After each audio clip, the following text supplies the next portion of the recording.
Guys, mga puppy boards, tapos na naman ang bakbakan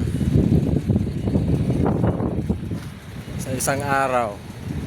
Dito lang tayo sa sa rigid 12-wheeler.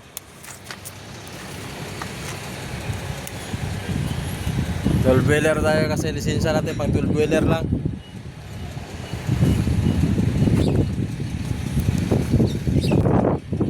Grahe namin lawak. Wala na masyadong customer. Ayun Double B.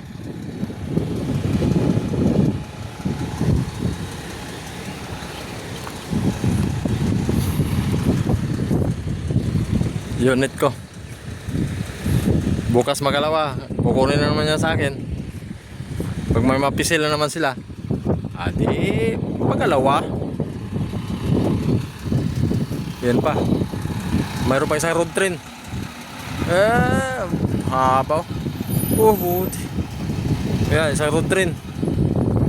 Mandar na.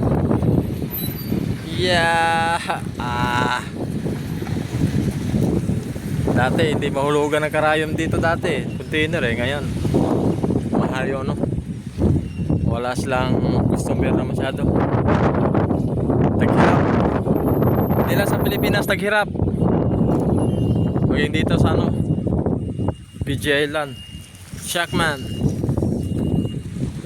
side curtain mga ka-wash out. Eagle sleeper type 9870 International. I6 engine yan.